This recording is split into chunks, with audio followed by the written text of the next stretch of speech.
queridos, senhoras e senhores, doutores e doutoras, estamos aqui em mais um episódio do Manda Pro Jurídico. O episódio que desjuridica o juridiquês e o único episódio que você consegue ouvir até o fim. Não falei esse bordão tão bem quanto o meu querido amigo sócio Rodrigo Ávila, mas estou aqui para dar o meu melhor. Hoje a gente vai falar sobre saúde mental, NR1, uma nova lei que foi sancionada que cria um percentual de mulheres atuando em boards e conselhos de empresas. E a gente vai falar também, por fim, de Media for Equity, que é um assunto muito bom. Mas antes disso, eu quero falar aqui com esse jogador de futebol que jogou ontem, brilhou no Maracanã e agora tá aqui com a gente. E aí, Pedro? Cara, que loucura. Obviamente eu não vim assim pra cá, né? Só que eu tomei um banho de café, eu me senti mergulhando naquelas hidromassagens de café ou de vinho ou alguma coisa e você sai completamente inundado da bebida, e eu tive que descer rapidinho, comprar uma roupa.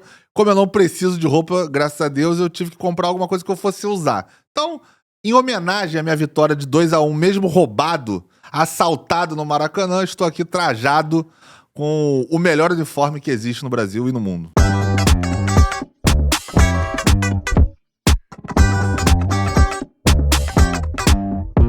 Gente, chego eu, bato na portinha do estúdio, abro a porta.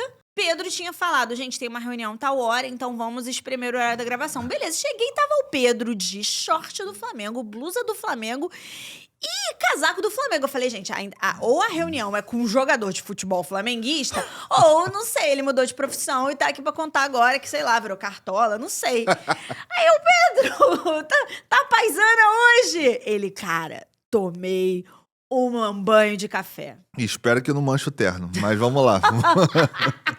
Sextou, meus queridos, sextou. Contextualizando, hoje é dia 19 de setembro, e então o Flamengo ganhou ontem, 18 de setembro. É isso aí. E tomara que classificaremos na próxima. E assim, a gente falando de futebol, ele é um fator tanto de alívio mental quanto de estresse mental também, né? O futebol, e quem tem uma grande paixão pelo futebol, e nós brasileiros em regra temos, ele vai para esses dois lados. Ou ele vira uma grande fonte de alegria, de prazer e de válvula de escape das pressões do dia a dia, ou ele também vira aquela coisa que te pressiona, te aterroriza, e você tá piscando, só tá pensando naquilo. Eu adoro aquele meme, né? Meu marido é flamenguista também. Tipo, tá lá a mulher pensando em 200 mil coisas, não sei o que, no meu trabalho, no meu relacionamento, e tá meu marido pensando, caraca, hoje o Flamengo só tem que ganhar de não sei quanto a não sei quanto, pra passar pra fase não sei qual.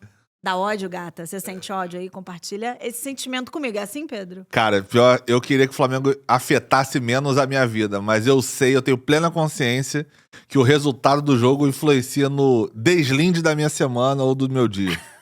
Cara, eu não sei você. Mas ontem o Diego chegou em casa. Eu saí pra jantar, tinha um lançamento. Um lançamento muito legal, gente. Depois eu quero contar pra vocês. Que eu tava ontem, o Diego foi no Maracanã, chegou do jogo. Aí ele chegou meio que reclamando. Eu falei, ué, amor, mas eu vi que o Flamengo ganhou. Ele, não, mas aquele último gol no final do jogo não era pra ter feito, não sei o que. Eu falei, que isso, gente? Não foi a mão de Deus, não. Foi a mão do capeta mesmo, que a gente foi assaltado ali mesmo. Caraca, surreal aquele jogo ontem. Mas, gente, falando sobre essas pressões e alívios que vivemos, a gente está no mês do Setembro Amarelo, que é um mês que fala sobre prevenção ao suicídio, que fala sobre saúde mental. E assim, engraçado, antes de começar o episódio, eu e Pedro, a gente estava falando sobre saúde mental, porque eu acabei de ter uma questão profissional, que naturalmente me causa afetação mental, e o Pedro estava contando de algumas posturas que ele tem adotado profissionalmente para conseguir viver um pouco melhor.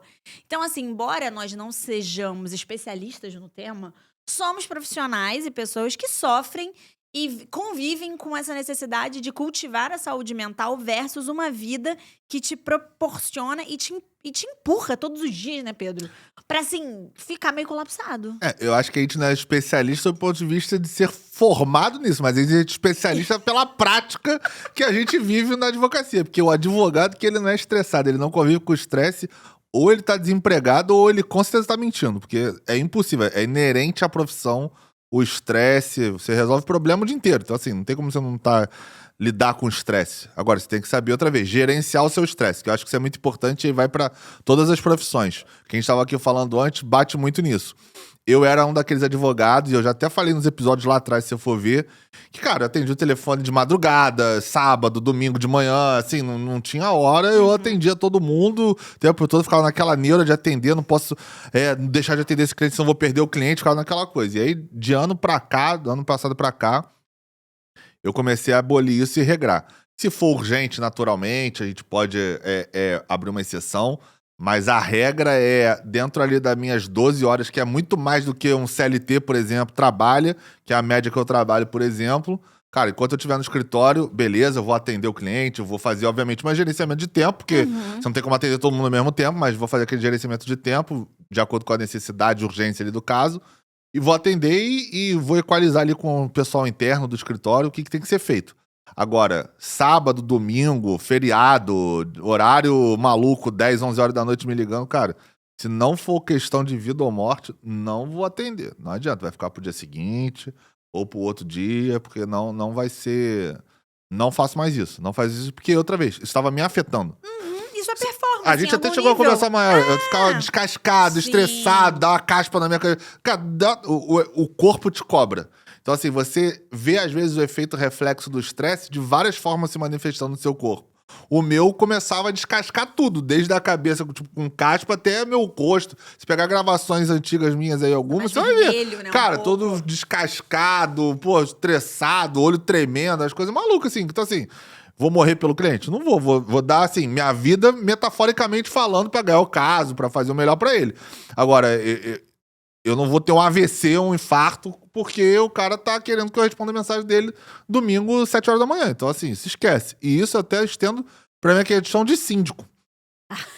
Que assim, as pessoas, elas perdem a noção. Elas acham que vocês são escravas dela, porque você assim, você tem que me atender a qualquer hora. Então eu posso mostrar mensagem aqui, as pessoas mandando mensagem domingo, 7 horas da manhã, sábado, 11 horas da noite, com coisas que não tem nem a ver com economia, né? Assim, tá tendo um problema dela com o vizinho e que não é de barulho nem nada. É tipo assim, tá um vazamento, alguma coisa, a pessoa quer que você resolva sábado, 11 horas ou domingo, 7 horas da manhã. Então assim, não vai acontecer. E as pessoas não tendem... Se você não botar limite, tendem ainda a ficar chateada, achando que você tem obrigação. Cara, com certeza absoluta. E assim, eu sempre fui muito atenta à minha saúde mental, porque quando a gente colapsa com a nossa saúde mental, não adianta.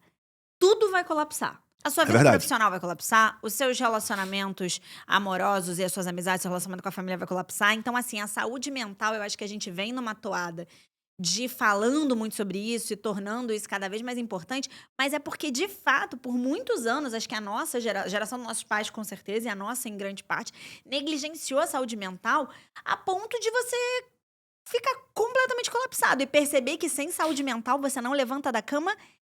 E isso não é uma metáfora. Sim. Literalmente você não levanta da cama, porque a sua cabeça desencadeia. Não vai permitir isso. Agora, Pedro, antes de entrar num ponto que eu quero falar, que é sobre a NR1, você é um cara um pouco mais velho, mas também mais old school em alguns aspectos. O que é que você acha dessa visão atual, tanto da sociedade, mas também muito da geração Z em relação à saúde mental e essa preocupação? Você acha que em algum nível é uma preocupação excessiva? Que tem uma tendência que as pessoas chamavam de tendência woke, de focar muito nisso, mas que pode ser um pouco de blá blá blá, um pouco de mimimi? Ou você acha que não? Que há razão de ter uma atenção, um holofote tão grande? Eu acho que é um pouco dos dois, na verdade. Eu acho que a gente, como você falou, na época dos nossos pais, na época quando a gente era mais novo, existia um total desprezo ou descuido pela questão da saúde mental. Então, cara, você tem que trabalhar de sol a sol, e é isso aí, e a vida é essa. Tipo, aquela mentalidade da Revolução Industrial até, que eu acho que a gente trazia, né? Cara, é assim que a vida funciona, você vai nascer, você vai morrer, você vai trabalhar, você vai ter filhos, vai ter é isso mesmo, assim, o resumo é esse. É a cultura da Revolução Industrial que a gente, durante anos, implementou e só via aquilo como a única forma de se viver. E que eu acho que de positivo, essa geração atual trouxe um holofote de, cara, não precisa ser só assim. Dá pra gente sopesar alguns pontos, de repente flexibilizar aqui, fazer um home office ali, você não ter o deslocamento, o estresse de trânsito, trabalhar em casa um dia, ficar com a tua família. não trabalhar no fim de semana, entendeu? Eu acho que a geração Z de positivo, ela trouxe isso. Agora, também se aproveita de tipo, não quero ser estressado com nada, não quero fazer nada, não quero pagar um boleto, não quero trabalhar, não quero ter compromisso com nada. Então também existe esse lado. Também existe. E, assim, a gente que trabalha no escritório, que a gente convive com um estagiário, com um júnior ali, eu tenho certeza que você já percebeu, apesar de você estar menos tempo que eu no ramo de escritório, cara, essa galera, em regra, obviamente eu não tô falando que são todos, mas em regra, não tem um compromisso. É tudo muito rápido, não só as informações, mas assim, não quer ficar muito tempo no trabalho, não quer ficar se estressando muito tempo, não quer estudar muito tempo. Foi pro outro extremo, né? Ela foi pro muito radical pro outro lado. Então eu acho que a gente tem que chegar no meio do caminho. O que é normal, tudo na vida, tudo na história foi assim. Quando você tinha uma arte, às vezes que era muito pro abstrato, de repente você começa a ter uma arte muito mais detalhada, detalhista. No caso foi o contrário, né? Do ponto de vista histórico. Mas enfim, vocês entenderam o exemplo. Quando você tem, por exemplo, umas pessoas que estavam saindo com carro bêbada, matando todo mundo dirigindo, você vem a lei seca pra poder botar outro balanço, até que de repente vai chegar no meio do caminho. Por exemplo, os Estados Unidos foi assim. Teve lei seca, depois hoje em dia você tem um grau ali de tolerância, se você não estiver fazendo maluquice no trânsito. Então, assim, eu acho que qualquer tema histórico que você for ver que tiver uma ruptura, você vai ver que teve o radical para um lado, para o outro, até você chegar ali no meio do caminho que a sociedade consiga transitar de forma mais harmônica. Então, eu acho que a gente está vivendo este momento, onde você vinha de guerra, revolução industrial, momentos históricos muito marcantes, onde a pessoa tinha que reconstruir um país, às vezes, porque foi devastado numa guerra, e aí você vem agora uma geração que tem tudo um acesso muito fácil à informação. Então, antigamente, quando você entrava... quando entrei na faculdade, por exemplo, jurisprudência, por exemplo, era tudo físico. Você comprava lá a revista de tribunais, era um livrinho que no final do ano saía para você ler a jurisprudência, para você consultar. Depois foi tendo informatização, hoje em dia a jurisprudência já consegue consultar. Então eu acho que tudo na vida você tem que ter esse equilíbrio. E eu acho que o equilíbrio é a base da saúde mental que a gente está tratando. Sem dúvida É você nenhuma. saber conciliar. Eu acho que são até 3 pilares. A gente falou de esporte. Cara, exercício físico é fundamental. Sim, nossa, isso muito. afeta a sua saúde mental. Se você não estiver desequilibrado com isso, vai afetar a sua performance no trabalho. Então você tem que estar ali, aquele roteirinho, né? Bebe água, se exercita, trabalha, curte a tua vida ali, um lazer, família, enfim, o que você tiver ali de escape. E equilibrar. Você não pode também só ter lazer, você também não pode só trabalhar, você também não pode só ficar fazendo esporte. Então, assim, eu acho que você juntar essa tríade do equilíbrio vai ajudar em tudo. Não só na sua saúde mental, como uma coisa vai gerando reflexo positivo na outra. Nossa, Pedro, eu concordo muito. E tem uma frase que eu adoro, que eu, de vez em quando, eu até uso em alguma apresentação que eu vá fazer, palestra, qualquer coisa assim, que é uma frase de Aristóteles que fala que a virtude está no caminho do meio. E é isso, né? Não dá pra fazer um omelete sem frigir os ovos. Então, acho que a gente tá num momento de fricção de ovos. Sim. Que é você buscando ao extremo, você buscando meios legislativos de obrigar as empresas a serem preocupadas com a saúde mental no meio profissional, no meio corporativo. Mas, ao mesmo tempo, a gente vai chegar num momento em que isso vai ser natural, que esse balanço vai ser natural para as pessoas continuarem conseguindo performar.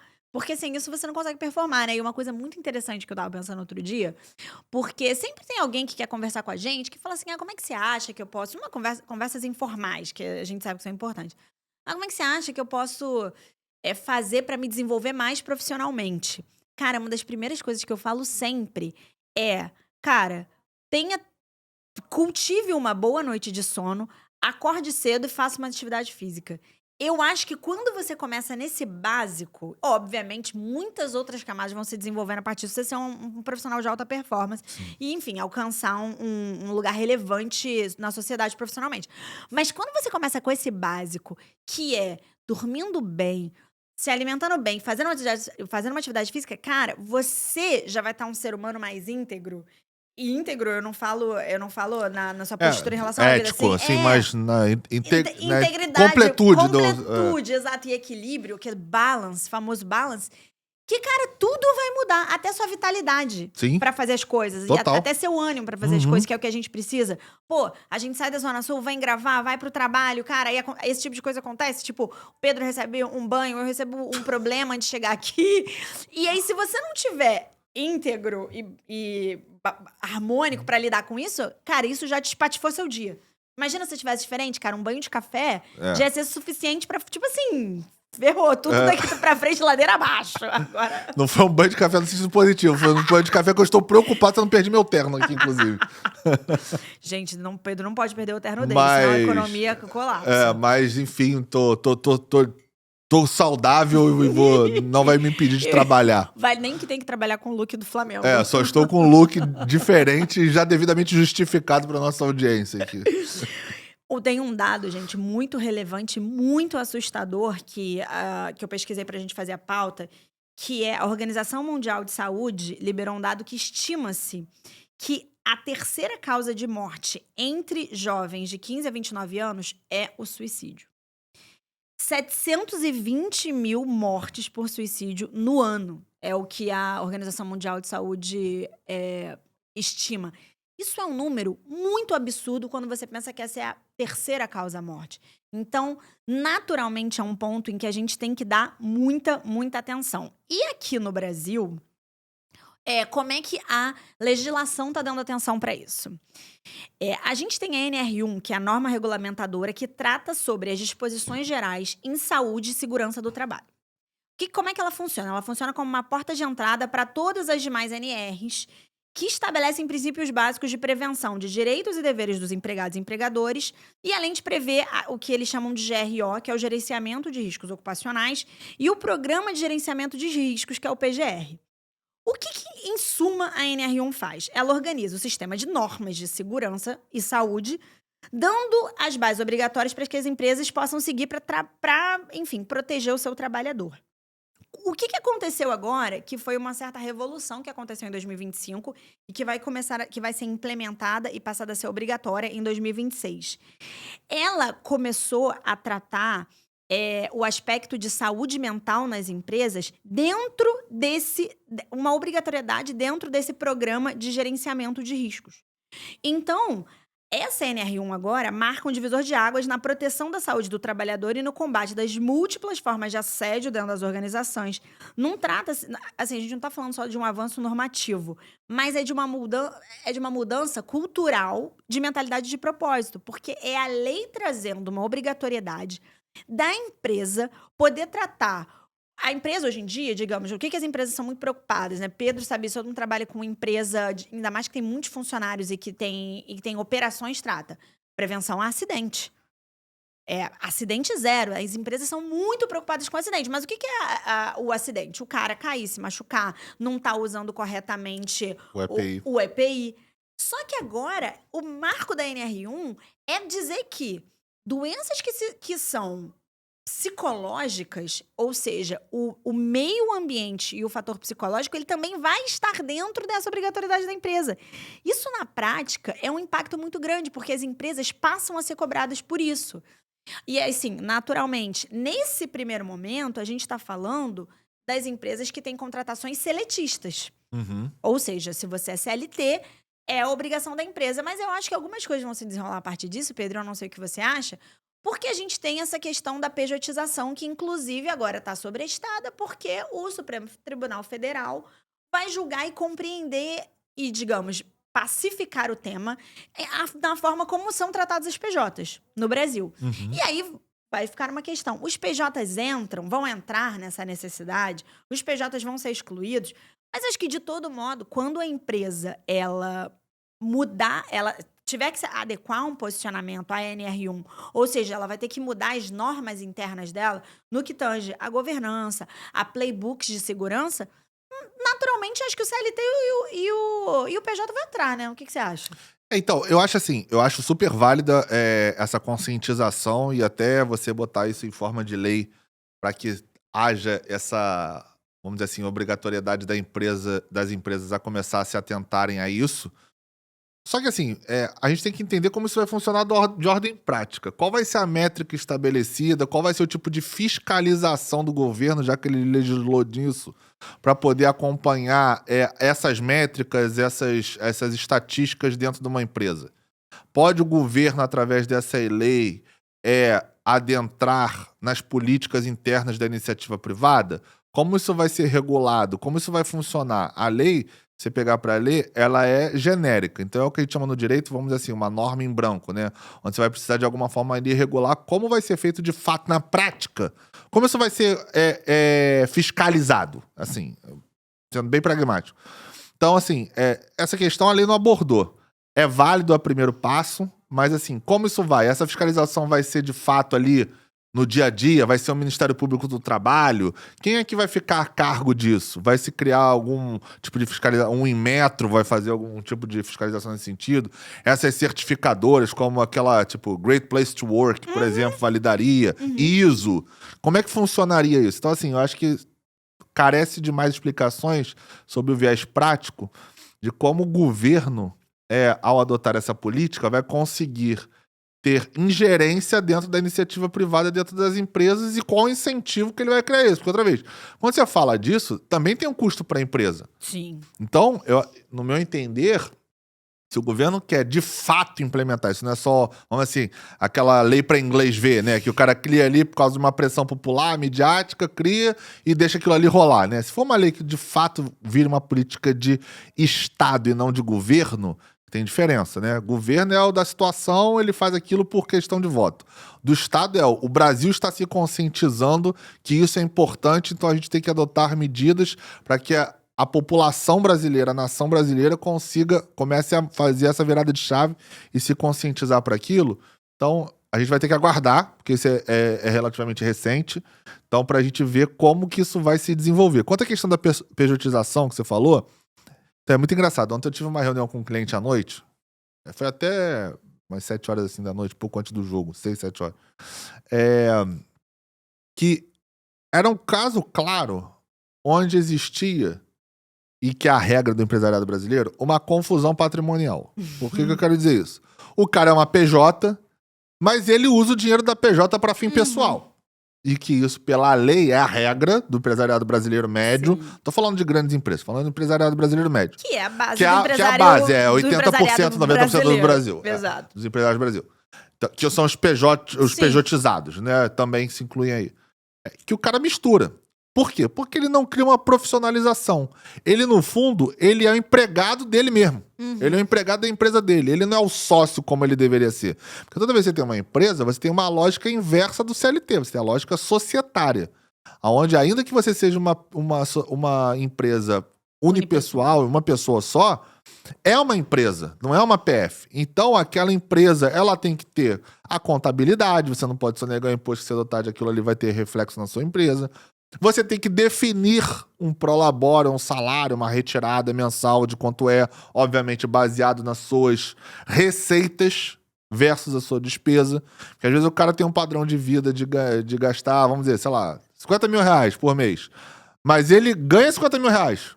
Aí ele quer pegar tudo que ele ganha e gastar. Não pode ser assim. Então, o que você vai botar no caixa da empresa? Qual é esse fluxo de caixa que a empresa vai ter? O que ela precisa pagar de despesa?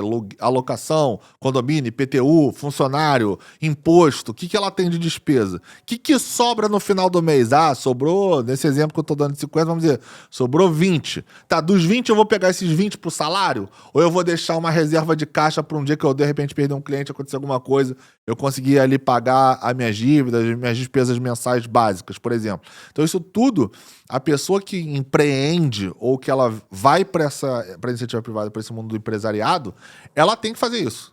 E eu não vejo isso na regra do empresariado brasileiro. Pelo contrário. Às vezes até a empresa já de médio porte, Sim, ela não tem essa estruturação. Assim, Total, louca. assim. Então, assim, isso cai muito na questão da pejotização. Porque, Sim. por exemplo, quando você faz essa discussão sob o ponto de vista do TST, que é do trabalho, é o Tribunal Superior do Trabalho, eles falam, não, isso é tudo CLT.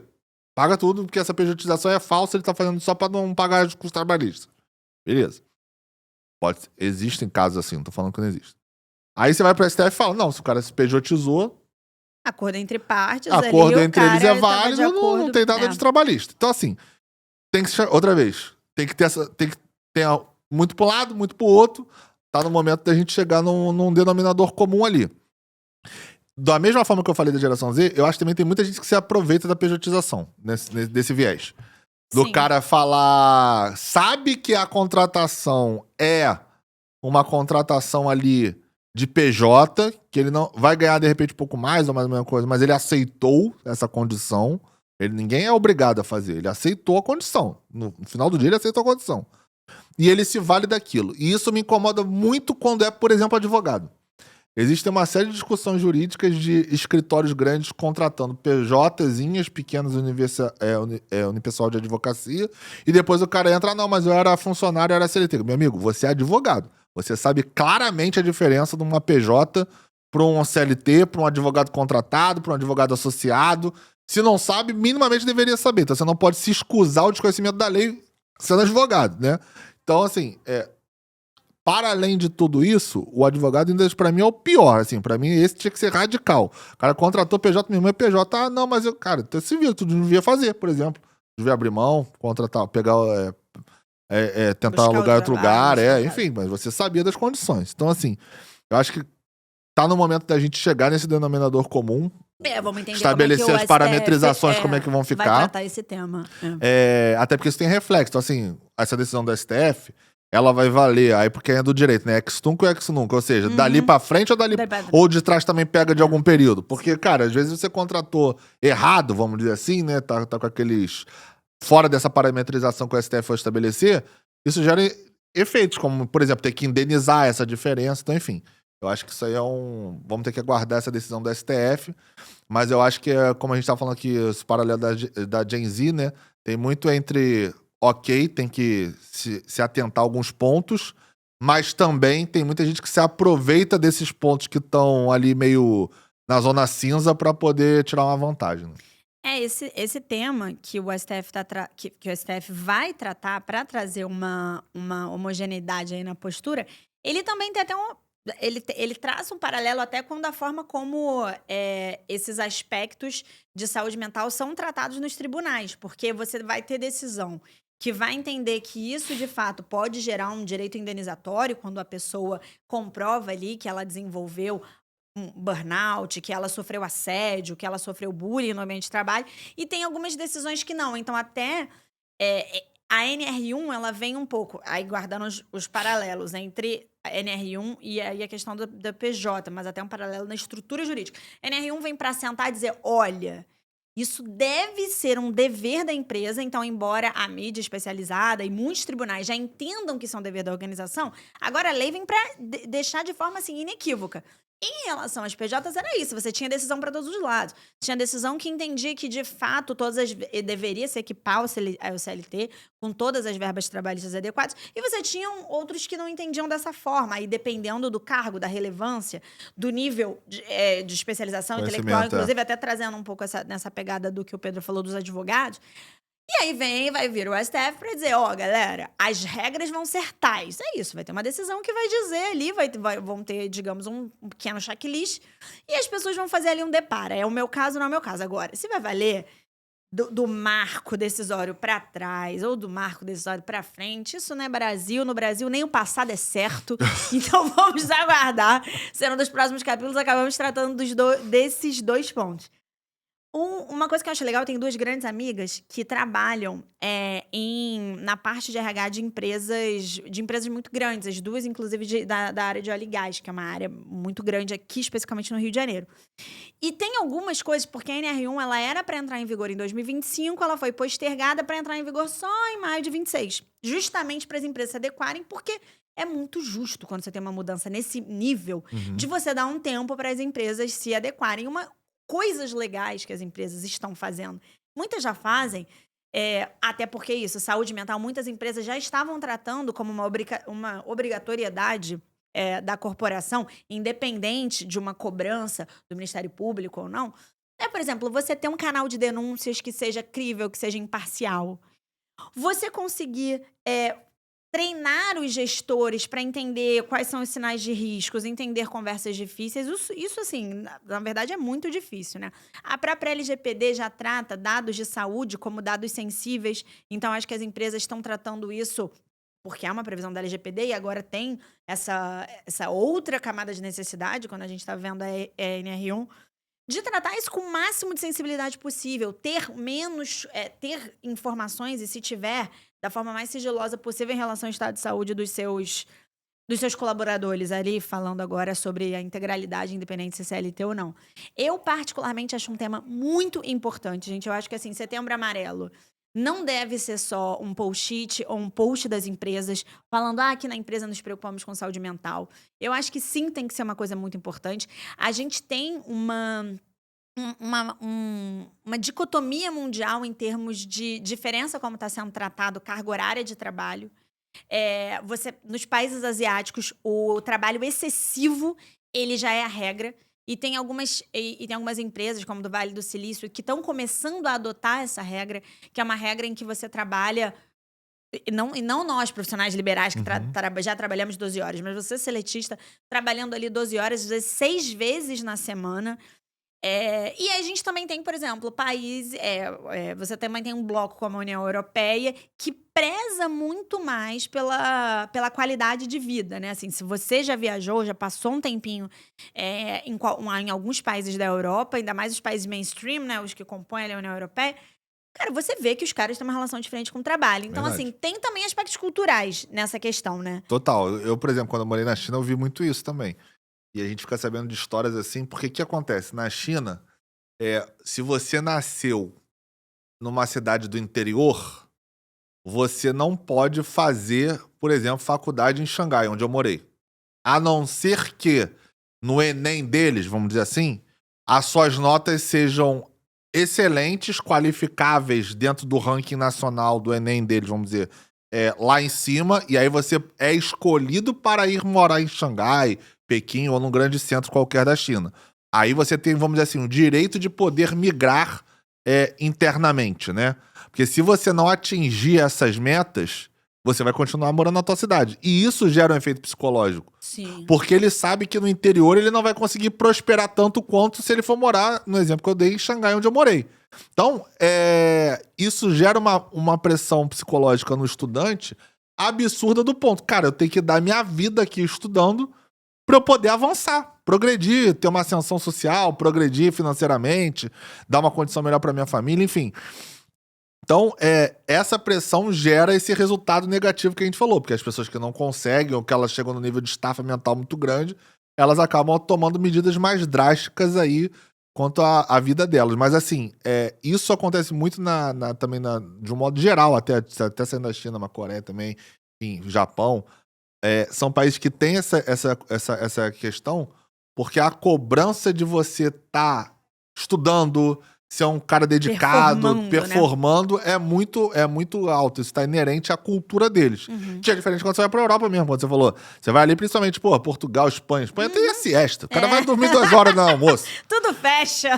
Vai 2 horas do almoço, tá todo mundo dormindo. Então, fecha tudo. Então, assim, cara, se você pensar isso com a cultura, por exemplo, americana, onde eu morei, cara, é impensável. O cara ridiculariza uma coisa dessa. Cara, tá na cultura deles. O americano nem para pra almoçar, gente. O americano come um sanduichinho bagelzinho ali embaixo, e bora que bora, nem isso. E que gera efeitos reflexos na saúde, na nutrição dele. Então, assim, é aquele ciclo. Também na economia, então, óbvio. Então, assim, mas aí é o que a gente tava falando, os radicais, né? Você tem que chegar ali no meio do caminho. No caminho do meio. A Austrália, por exemplo, minha prima mora na Austrália, eu já fui lá, é a mesma coisa. Chega no final da tarde. Acabou. Aqui, ó, muito obrigado, deixa pra amanhã. Tá todo mundo no happy hour, e a final da praiazinha ele dando mergulho, ali onde ela morava em Sydney, pelo menos. Cara, é cultura do local, entendeu? Sim. Então, assim, isso existe também um aspecto cultural. Nada da vida eu acho que o radical é positivo, seja pro esquerda, pra direita, seja 8, seja 80, eu acho que tudo você tem que tentar achar ali um meio do caminho, compor, escutar todas as vertentes daquele assunto especificamente, e aí você, pelo um bom senso, pela uma tradição, ainda que uma cultura, você chega ali num caminho que você consiga reunir todos esses aspectos. Saúde mental, física, educacional, profissional, familiar, lazer, tudo isso ali dando nutrição, enfim, tudo isso que a gente discutiu aqui. A gente falando, a gente acabou puxando por um lado, e o Mando pro Jurídico também tem essa função de trazer o aspecto cultural e como isso se reflete tanto no mercado de trabalho quanto no nosso cenário legislativo. E aí a gente vem com com a nossa segunda pauta, que é sobre a Lei 15.177 de 2025, que é uma lei que trata sobre mais mulheres nos conselhos de administração das empresas. E isso já é um cenário inverso. não é a cultura assim como ela é e a lei conseguindo se adequar à cultura. É o contrário. A gente tem um aspecto cultural e social que a lei propõe uma mudança. Ou seja, a lei propõe uma medida coercitiva para que exista essa mudança. Essa lei é o tipo de lei que traz muita controvérsia. Porque existem pessoas que acham que faz sentido, e nesse caso, o que a lei dispõe? Que tem que ter uma reserva mínima de 30% de vagas titulares para mulheres no conselho de administrações, só que das empresas. Há uma restrição. Estatais, sociedade de economia mistas, controladas e companhia em que os estados, União, Distrito Federal e municípios tenham maioria de capital votante.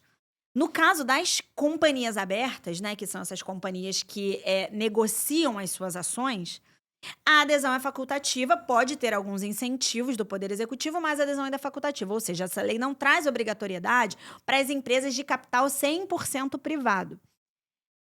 Mais uma vez, eu particularmente, principalmente na condição de mulher, eu acho essa lei muito importante. Porque quando você traz dados, tais quais, vou trazer alguns dados que eu trouxe aqui na pauta. Nas companhias brasileiras, só 16% dos cargos de administração, que seriam conselho, diretoria e fiscal, são ocupados por mulheres. Essa é uma informação da Forbes. Só 16%. Então, você tem 84% composto por homem e 16% composto por mulher.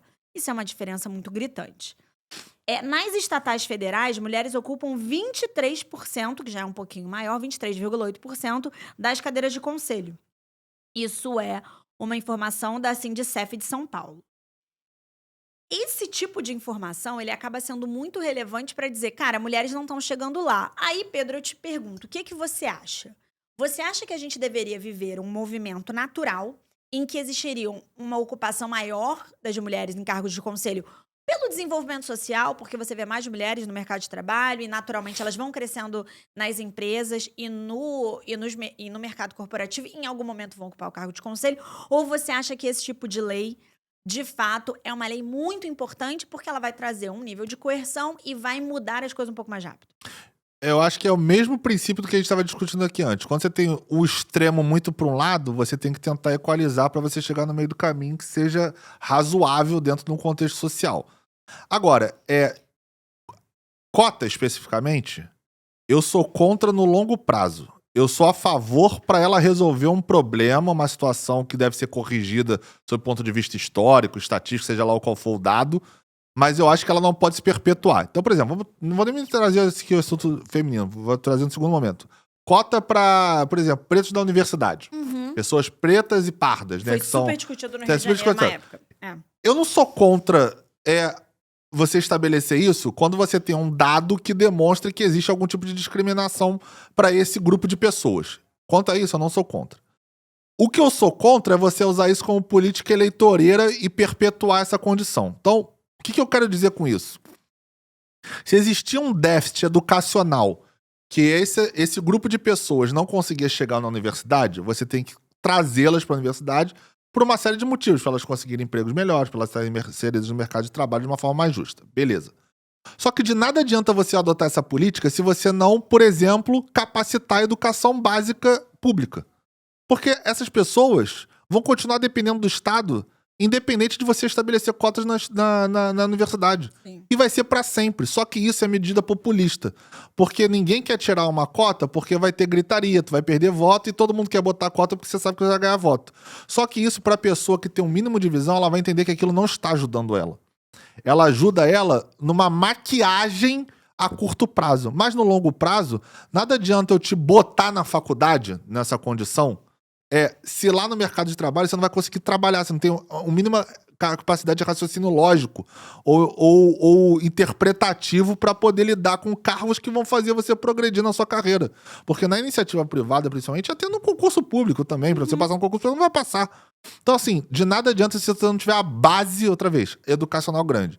E quando você tiver a base educacional lá, aí é o que eu falo, base educacional, eu quero falar escola, não é universidade, é o antes da universidade. Quando for forte a escola pública, como era lá na época do meu pai. Meu pai, por exemplo, estudou escola pública, passou em primeiro lugar na FRJ. Então, assim, na época dele pra trás, era forte. E isso fazia com que as pessoas não dependessem de cotas, porque ela conseguiu. Se ela estudar, ela vai passar. O que me incomoda da cota é você perpetuar e aí você acaba num segundo momento, não é no primeiro, como eu disse, no primeiro momento eu sou a favor, mas no segundo momento, você privilegia e favorece o cara que é incompetente, o cara que não estuda, porque ele vai passar ali naquela coisa, ele vai ter um benefício. Então, de uma certa forma, isso se abrange para todo o cenário de cotas na minha visão de mundo. Se existe um dado estatístico, como a Natália trouxe, de que, pela Forbes que ela falou, que só 16, 17, menos 20% das mulheres ocupam cargos, isso não é normal. Agora, por que isso não é normal? Tá tendo uma discriminação para não chegar as mulheres naquele cargo, para não promover. Os caras que estão lá nesse topo, esses 84% que estão no topo, eles se sentem, por exemplo, ameaçados de botar uma mulher, eles não querem botar uma mulher, eles não querem perder essa posição? É esse o dado? Ou elas não estão se capacitando como esses 84% do homem? Eu não sei, mas assim, é alarmante o dado. Provavelmente existe um grau ali, minimamente, de preconceito envolvido nessa tomada de decisão, porque, outra vez, o dado é muito discrepante. Toda vez que é muito discrepante para um lado, é o que eu falei no começo, para tudo aquilo que a gente estava falando, desde a saúde mental até para isso. Você tem que chegar no meio do caminho para você entender. Então, você quis pro radical pro outro, estabelece a cota, 30, 40, 50, 60% que seja, para você chegar depois no meio do caminho e fazer novamente um levantamento, novamente um estudo para atender se naquele momento você tem que tirar a cota, se tem que aumentar, diminuir, onde você vai chegar no denominador comum. Porque, assim, eu sou para tudo na vida completamente contra a pessoa depender do Estado. Para tudo, para tudo. Então, assim, o Estado ter que legislar para te ajudar é porque ou falhou lá atrás outra vez na sua educação, na sua profissionalização, na sua capacitação, ou porque tá sendo conveniente para aquelas pessoas ter ajuda do Estado. A gente vê muita pessoa que tem auxílio, por exemplo, e eu falo isso com propriedade de pessoas que trabalham no escritório e me contam, a pessoa às vezes tem um filho para ganhar um adicional a mais e o filho é adotado por outra pessoa. Tipo assim, ela nem cuida. Entendeu? Então, assim, óbvio, isso talvez seja exceção, não seja regra, eu não tenho essa métrica. Mas isso existe. Então, isso também é errado. Então, quando o Estado também está nesse lugar, ele tem que sentar e reanalisar dados. Eu sou a favor de você ver dados. Da onde a gente vai tirar esse dado? Por que tem muita gente se suicidando com essa faixa etária? O que está acontecendo? Por que tem muitas pessoas, Pedras e Paty, que não estão conseguindo prosperar na profissão, ainda que a gente estabeleça a cota? Porque também tem que ter um estudo depois. Essa cota que eu botei aqui para ele entrar na universidade, depois isso se refletiu em melhoria na vida profissional nele ou não mudou absolutamente nada? Cadê esses estudos? É isso que eu acho que falta no Brasil. O Brasil, por medidas, outra vez, populistas, acaba sendo raso. Ele pensa no curto prazo. Que o mandato de eleição de qualquer político, seja esquerda, direita, centro, pra lá, pra cá, pra lá, pro outro, ele é de 4 anos. Né? Em regra, né? O deputado, o presidente, enfim, tirando o senador. Ele é de 4 anos. Então, o cara pensa naquilo, porque ele quer se reeleger. Então, ele vai adotar medidas que ele sabe, ainda mais hoje com rede social, com mídia, ele sabe qual é a medida que é popular, qual que não é, Sim. Qual que vai trazer voto pra ele, qual que não vai. Então ele vai naquele sentido, porque ele quer se reeleger, ele quer se perpetuar no poder. E aí eu acho que a população, nós, que não somos políticos, temos que nos atentar muito pra ver se aquelas medidas de fato vão nos ajudar ou elas vão só criar uma maquiagem pra eu achar que eu tô sendo ajudado e equiparado ou compensado por alguma coisa que é injusta pra mim, mas lá na frente eu não vou colher esses frutos. Então eu acho que isso é uma reflexão que a gente tem que ter na sociedade. Assim, o Brasil é um país muito complexo. Muito complexo. Então, assim, até às vezes... E diverso. E diverso. Que compõe essa complexidade. Muitas vezes, assim, quando a gente vai trazer paralelos de países, por exemplo, que compõem a União Europeia, é um paralelo em algum nível muito injusto, porque a gente tem um nível de complexidade muitíssimo maior. Por muito menos em nível de diversidade cultural, existem países dentro da União Europeia que se separaram. Não da União Europeia, né? Mas do continente europeu que se separaram. Porque eles são tão diferentes que eles se separaram para ter organizações próprias que façam mais sentido para as pessoas que estão morando naquele espaço. O Brasil, ele é tão grande e tão complexo e permanece unido que faz com que muitos pontos sejam muito sensíveis de serem tratados no âmbito federal. Então, assim, quero até propor uma coisa que eu sempre gosto de falar. Eu e o meu grande Michel Temer falamos, de vira e mexe falamos disso, que é sobre o federalismo no Brasil, que é esse falso federalismo aplicado. Ele traz muitas coisas positivas, mas ele também traz muitas coisas negativas. Então, quando você não tem autonomia dos estados, você tá querendo tratar com uma falsa igualdade estados absurdamente desiguais. Uhum. E aí, o que a gente traz, e aí nessa fala do Pedro, e para ponderar qualquer tipo de legislação ou de política que pode ser tratada, de alguma forma pejorativa ou não, de assistencialista. É que muitas vezes você tá trazendo um benefício imediato, mas como você compromete seu orçamento, você não consegue fazer um investimento real, e que de fato não vai dar voto imediato, em políticas que são estruturais. Então, em políticas que vão de fato modificar aquela porção. Que são, na minha opinião, eu também sou muito mais a favor de um Estado menos inflado que o Estado mais inflado, só que eu também moro numa porção do Brasil em que funcionaria mais um Estado que foca muito mais em saúde e segurança, em que você desloca mais orçamento para saúde e segurança, do que um Estado que vai deslocar uma parte do orçamento para algumas outras medidas, que são necessárias de ajuda imediata, só que na prática elas evadem essa necessidade básica, que é criar um ambiente saudável de segurança e um ambiente de ensino tão qualificado que essas medidas que existem num curto prazo, elas possam se dirimir com o tempo. Então, elas têm uma data de validade. Talvez uma grande possibilidade seria se essas medidas fossem atreladas com medidas mais robustas do Estado. Então, de fato, você vai permitir um tipo de política que consiga trazer um nível de igualdade entre os desiguais, mas você também vai ter uma emenda com uma necessidade de um orçamento deslocado para naquela porção você ter um investimento muito mais claro em educação, desde a educação básica, desde a creche até a formação do cara na escola. Total. Talvez seja. É fácil? Não é. Estou aqui dando uma solução simples? Não é. Todo mundo sabe como funciona, né, o nosso Congresso Nacional. Mas são coisas, eu acho que válido a gente pensar. Em relação, aí voltando para o nosso tema, né? Sabe como é que a gente é, né? A gente tem a vai. Voltando para o nosso tema, que é essa lei, eu particularmente acho ela muito importante. O Pedro trouxe quais são os fatores que fazem com que o percentual de mulheres seja muito menor. A gente tem uma série de fatores, esses dados existem. Um deles é tratado com um pouco de dificuldade, ainda a gente não consegue avançar tanto, que é o fato que é a licença maternidade grande e estendida para as mulheres e uma licença paternidade ínfima e pífia. O que faz com que culmine em dados estatísticos em que 80% das mulheres do mercado de trabalho não passem dos cargos gerenciais. Então, você já tem um gap entre quando a mulher chega no cargo de gerência, que é mais ou menos uma idade atual em que essas mulheres estão tendo filhos, elas estacionam ali por uma série de fatores. Então, você tem aspectos culturais que são reforçados pela legislação que fazem com que a mulher tenha uma disparidade no mercado de trabalho. Informação importante, porque dado que a gente tratou também de questões de recorte racial, essa lei, ela dispõe que 30% do conselho deve ser composto por mulheres e neste 30%, dentro dos 30%, tem que ser determinado para um recorte racial, ou seja, mulheres negras, e para mulheres PCD. Então, você também está trazendo uma ideia que o recorte de gênero, ele é amplo e está dando uma atribuição e um holofote para pessoas que são ainda mais discriminadas, que é uma discriminação por raça e uma discriminação por deficiência, seja ela de qualquer natureza. Então, tem esse aspecto, particularmente, eu acho bom.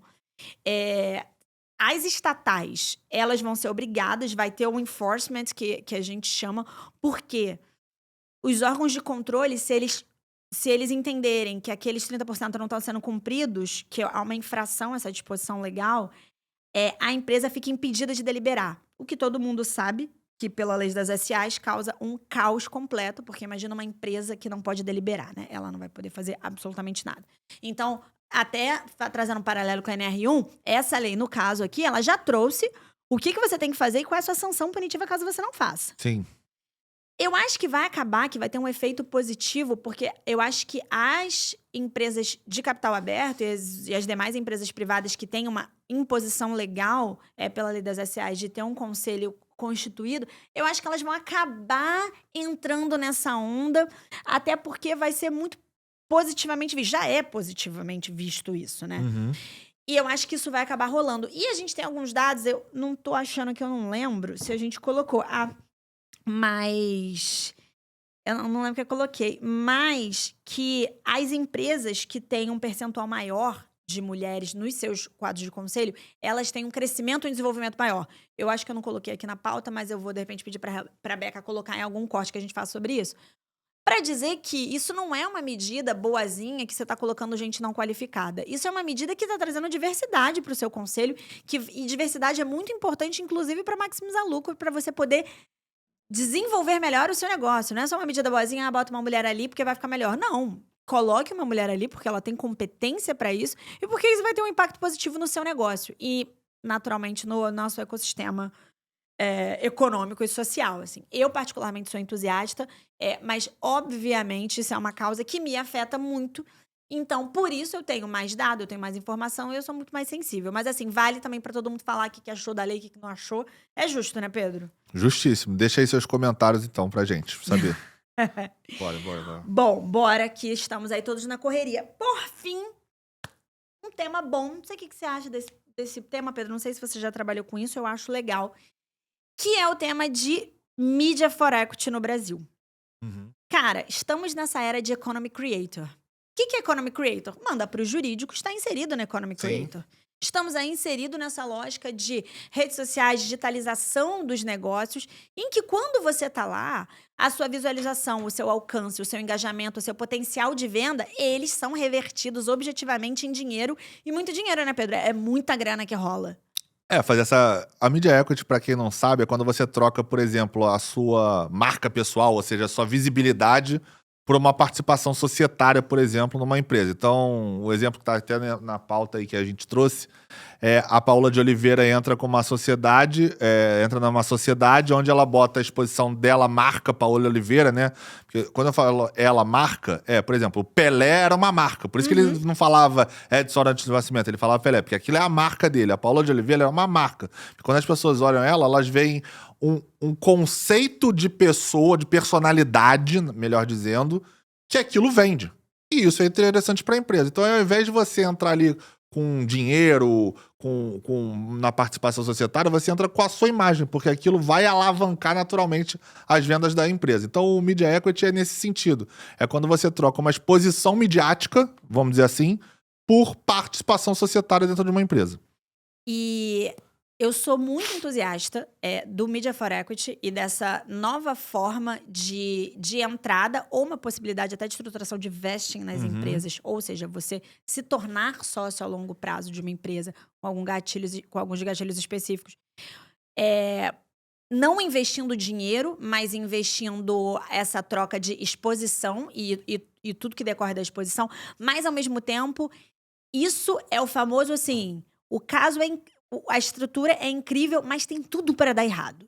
Por que tem tudo para dar errado? Porque esse é o tipo de negócio que ele, em regra, é feito de forma mal feita. Por quê? Temos vários exemplos de grandes estruturas, como assim, a Globo tem um caso de Media for Equity com a Stone, que deu até ensejo à Globo Ventures. Então, ou seja, são duas empresas de porte grande negociando. Então, você tem uma estrutura, mas, em regra, a estrutura de Media for Equity, ela nasce de pequenas startups. Então, assim, eu tenho um negócio, um ótimo negócio, que eu sei que ele tem potencial de escalar, mas eu vou chamar alguém para ser, num primeiro momento, o rosto desse negócio, em troca de uma participação, para que esse meu negócio escale. Então, ganha-ganha. Ganho para mim e ganho para a pessoa. Só que quando você está falando de uma startup, você também está falando em algum nível de mais escassez de recursos, às vezes mais escassez de recursos. Ele gera uma não contratação de profissionais especializados.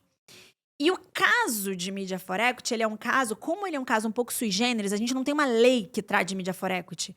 Você pode cometer alguns erros que fazem com que tenham graves problemas. Por exemplo, tem um case, eu não vi a discussão de fato, eu só estou falando com base em notícias, que o Lucas Luco, ele anuncia que ele estava num caso de Media for Equity, ou seja, que ele ia participar de uma empresa de academias, que acho que chama Skyfit, em troca de participação.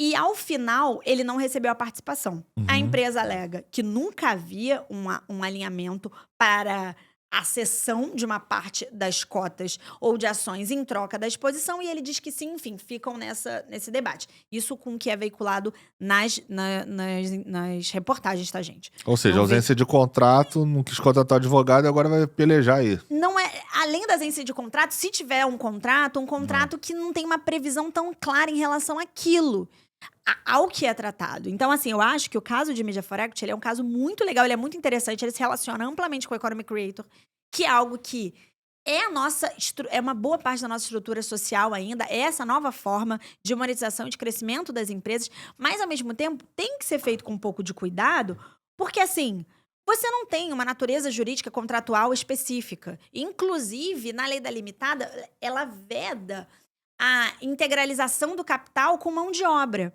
E aí, nesse caso, você tem que divergir, porque o que o cara tá fazendo não é uma mão de obra.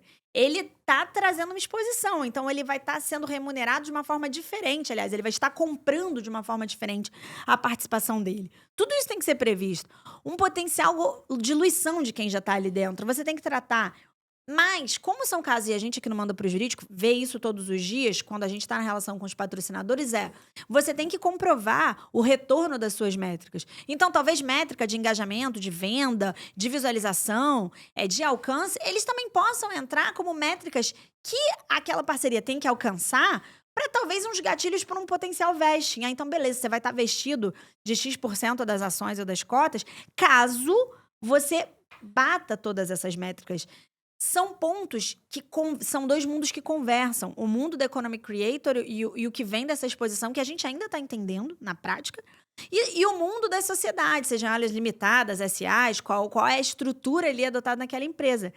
São dois pontos que precisam ser entendidos. Por exemplo, Pedro, é diferente de você entrar numa empresa comprando uma parte das ações. Esse é o tipo, ou das cotas, esse é o tipo de digamos, acordo societário, em que você tem que discutir na largada a propriedade intelectual e uso da imagem, porque é isso que vai estar discutindo. Você tem que discutir na largada se você vai ter, eventualmente, algum tipo de vedação ou conflito se você fizer a exposição da sua marca e da sua imagem para empresas que façam, que tenham como core business atividades análogas àquela.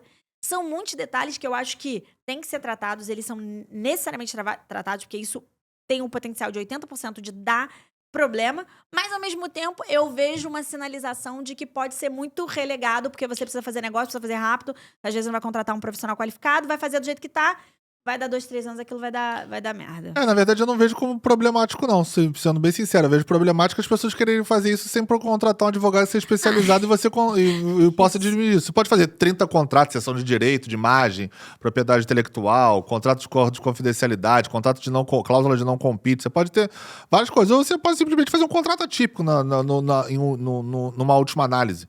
Já que você entende ali, entre as duas partes, que não existe uma previsão legal, então, naturalmente, não haveria um contrato propriamente dito para aquilo, você faz o contrato atípico que é permitido pelo Código Civil, por exemplo. E aí você faz ali as diretrizes de como vai ser feita aquela contratação. Você pode tratar, por exemplo, isso através de acordo de sócio. Você não precisa entrar estatutariamente, mas você ali no acordo de sócio pode também, outra vez, dirimir essas questões aí que a Natália levantou. Então, assim, cara, sinceramente, esse é o tipo da coisa que eu vejo muito menos problema jurídico, propriamente dito, de você minutar isso ou você reduzir a termo essas questões, do que o cara que, na verdade, ele não quer contratar advogado, ele vai fazer a publi aí, manda uma mensagem no WhatsApp, a gente troca mensagem no Instagram, e é isso aí, vamos votando. Aí lá na frente desses problemas, porque assim, se isso tivesse... nada disso que a Natália falou aqui... É complexo. É impossível de ser contratualizado. Nada. A questão de você entrar com não tendo só serviço, se isso é entendido como serviço, é porque na estrutura, na lógica da sociedade limitada, isso vem mudando, inclusive, um pouco, com as novas equiparações da limitada com a SA em alguns artigos e algumas mudanças que até de jurisprudência que teve, como, por exemplo, cláusula de golden share ilimitada já sendo aprovada, enfim, outros aspectos aqui que a gente pode abordar no outro dia, mas é que a sociedade limitada, ela tem como cerne, como o seu racional, o affectio societatis, que é a aproximação dos sócios. É o bom relacionamento dos sócios. Se a partir de você traz uma pessoa de fora só para fazer propaganda, isso vai ferir esse affectio societatis, que é a base da sociedade limitada, isso vai, de alguma forma, tirar esta característica. Então é por isso que, às vezes, tem essa preocupação, que eu acho que é muito mais da forma jurídica como você vai abordar isso, do que propriamente na prática como você vai implementar. Porque, outra vez, você pode fazer isso através de acordos societários, de acordos, contratos por fora, enfim. Tem milhões de formas, eu acho, que você de fazer isso, mas você tem que contratar um advogado que seja especializado em temas correlatos com esse. Propriedade intelectual, seção de direito de imagem, estruturação empresarial, societária, enfim. E aí, procurem um advogado especialista para fazer isso para vocês. E não tomarem esse dissabor de você usar a sua imagem e depois não receber o dinheiro que você achava que tinha que receber. Cara, mas era exatamente isso que eu tava tratando. A questão é que, pela natureza das empresas que podem fazer esse tipo de negócio e no afã de fazer um negócio, e como é algo um pouco mais... Não é necessariamente sofisticado em termos de intelectualidade, não é uma coisa, não é uma invenção da roda, mas, ao mesmo tempo, ele tem muitos detalhes. Tem. É algo que tem que ser muito detalhado. Sim. E por ser muito detalhado, você tem que contratar, e talvez não só um profissional, mas um profissional qualificado para aquilo. Não é tipo, poxa, eu vou aproveitar meu advogado trabalhista que tá aqui. Não adianta. E, pô, eu já tenho ele, que eu tenho um monte de demanda trabalhista. E, pô, cara, vem cá, eu tô querendo trazer aquele influenciador pra fazer propaganda, mas assim, eu não tenho grana pra pagá-lo. Então, assim, eu vou falar pra ele que eu vou dar, sei lá, 4% da empresa, beleza? Beleza. Aí o cara faz um contrato que não tem uma série de previsões necessárias. E aí você vai vivenciar um problema. Era mais esse ponto no sentido de que, como não tem uma previsão legal, o cara não pode falar um by the book ali, porque isso tá começando a se desenvolver. Tanto que a gente nem tem tantos exemplos assim, e os exemplos que a gente tem não são tão abertos. Mas Media for Equity é um bom nicho. Tudo que hoje em dia a gente trata de Economy Creator também é um bom nicho para o advogado se especializar em direito digital. E essa relação entre o direito digital e a materialização dele no nosso direito, assim como ele é, então, ou seja, né, como é que você vai fazer essa relação entre os dois pontos, eu acho, assim, temas muito legais. Quis trazer, eu acho que isso dá até um episódio pra gente falar só sobre isso, porque a gente falou mais brevemente dos aspectos legais necessários, mas é porque eu acho uma boa dica pra quem quiser começar a trabalhar com isso, porque influenciadores, tem influenciador pequeno, influenciador médio, influenciador grande, influenciador gigantossauro. Mas todos esses caras precisam de assistência. Total. Cada um no seu momento de vida e fase profissional, mas é imprescindível. Não é aqui jabá porque a gente é advogado, não. É porque a gente vê isso na prática quando o cara não faz o problema do prejuízo que ele traz pra ele mesmo, entendeu? Exatamente. Então, é até uma dica, na verdade. É isso. Gente, tratamos aqui de temas bons. Sentimos falta do Rodrigo. Vamos falar. Rodrigo hoje que está gravando... Ontem, aliás, quinta-feira, ele estava gravando com um grande parceiro nosso, que é a Pact. Vai fazer um episódio em São Paulo de uma série muito especial que vai vir aí, porque sabe que a Pact sempre traz temas bons. E pra gente é muito bom esse tipo de collab, porque as collabs na Economy Creator, elas não só aumentam a sua exposição ao público, como elas também oxigenam o seu produto, o que é muito bom. Agora, Pedro, vou te pegar na curva, nos 2 segundos finais de episódio, queria que você comentasse uma coisa que eu acho que é uns 2 ou 3 episódios passados, antes da gente começar a gravar, você falou, e que agora explodiu na mídia, que é algo que está ocorrendo na Albânia. Que, não lembra? Ó, Beca, eu já pego o corte. Que é o primeiro-ministro, que agora vai ser um primeiro-ministro eleito, que ele é um primeiro-ministro, ela é uma inteligência artificial. Ela vai ser uma primeiro-ministra, que é uma inteligência artificial, que ela cuida da parte de licitações e contratos. Isso não tem precedente no mundo. Não existe hoje no mundo uma organização estatal em que haja, política no caso, em que haja um primeiro-ministro de uma inteligência artificial. A inteligência artificial já tem cara, já tem rosto, já tem voz, ela já está falando. E a gente comentou isso, mas acabou não falando em nenhum episódio. E acho que vale não só pílula do Barão, como opinião do Barão. O que você acha, Pedro? Cara, eu acho muito interessante. Eu acho que, assim, o que a gente tem que tomar cuidado... A gente não, né? O povo da Albânia tem que tomar... Os seus cidadãos terão que tomar cuidado. Quais são as métricas e os prompts que você vai botar naquela inteligência artificial para gerir o país, né? Porque ela vai ter uma função que vai ser, de alguma forma, coordenar aquela nação. Assim, seja um deputado, um vereador, se é que isso existe lá na Albânia, um primeiro-ministro, no maior grau ali da estrutura política deles. Quem vai botar esses prompts? Vai ter um colegiado? Vai sentar à esquerda e à direita da Albânia para chegar num consenso ali dos prompts que vão ser inseridos? Porque, outra vez, a inteligência artificial, ainda que a generativa, ela tem métricas que são impostas a ela para ela até gerar aquilo. Então, quais são essas métricas? Essa é a preocupação. E lembrando dessa... Esse comentário, não foi, acho que não chegou a ser uma pílula que eu falei nesse episódio que a Natália tá mencionando. Não, foi off the record. Foi off? Foi achei que tinha sido uma coisa. Papo de mesa. Tá. Não, foi no eu achei que eu tivesse falado isso aqui. Então tá. Não. Então, assim, só contextualizando, então, achei que eu tivesse falado aqui, a Albânia estava querendo lançar esse político porque é um dos países mais corruptos do mundo. Isso.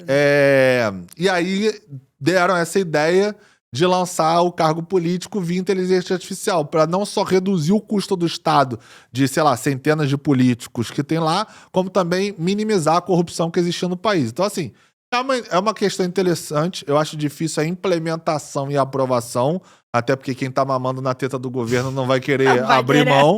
A gente sabe como é que funciona aqui. Não existe isso. Aqui é o padrão suíço. Mas mas nesses países como a Albânia, que tem corrupção, que não é o caso do Brasil, eu acho válido. Eu acho válido você, de repente, começa um pouco, entendeu? 10%, 20%, 30%, a primeira, entendeu? eu vou chamar de primeira-ministra, né? Porque botaram uma foto de uma mulher. A imagem gerada é de uma mulher para representar a inteligência artificial, ministra, nesse caso. Ela vai ficar responsável pela essa parte de licitação, que é um lugar que todo mundo sabe, mas que não acontece no Brasil. No óbvio, Brasil né, não Pedro? acontece. Que é um ambiente muito propício para... ganhar os 20%, 30%. Ali em cima do contrato sério. É o referral. É o referral da situação. A Albânia é muito complicada. A Albânia é um país complicado que está se abrindo para o mundo. Os holofotes estão se voltando para a Albânia para ser para criar uma pujança ali de turismo. A gente está vendo alguns países do leste europeu dando uma crescida no turismo. E aí ela resolveu tomar essa decisão. Eu, particularmente, estou aqui preparada para acompanhar todas as notícias, porque eu achei muito interessante. É interessante mesmo. E isso é um precedente único no mundo e que pode começar a mudar muita coisa. Pode. Muita coisa, absurdamente. Então, assim, cara, como a gente fala todos os dias, e graças a Deus, né, Pedro? A gente tem mais de 160 horas gravadas no YouTube aí, pra vocês verem tudo que a gente já falou. Então, não dá pra dizer que a gente não disse o que a gente disse. Tudo tá mudando muito rápido. E não é como se as coisas fossem mudar em 5 anos. As coisas estão mudando em 4, 5, 6 meses. A gente tá falando isso aqui agora, de repente, ano que vem, a gente já tá dando uma notícia de que mais X países estão adotando esse tipo... Ou que o município de Quiprocota virou todo inteligência artificial. Mas é muito bom, eu acho que essa notícia vai rolar. Enfim, mandem o que vocês acham, porque eu acho isso interessantíssimo em vários aspectos. E é isso, gente. Não dá pra gente nadar contra o rio. A gente tá indo pra esse lugar. Pedro, meu querido, a flamenguista feliz. Mais alguma coisa? Não, eu tenho que, inclusive, desculpa a pressa, porque eu estou aqui na conta do chá no meu horário aqui. Pra trocar de roupa e poder atender meu cliente, que obviamente eu não atenderei o cliente trajado do manto sagrado. Isso aqui, gente, é manda pro jurídico. Nas adversidades, nos intempéries, a gente tá gravando. O Pedro já chegou trajado de advogado, já botou a roupa do Flamengo. E assim, a gente depois vai botar advogado de novo para conversar com os clientes. Gente, vamos que vamos. Obrigada, encerrado mais um episódio. Gostei, achei que a gente tratou de temas bons. Foi bom. Foi dinâmico, foi bem dinâmico. Gente, beijo, obrigada. Pra qualquer dúvida, já sabe. Manda pro jurídico.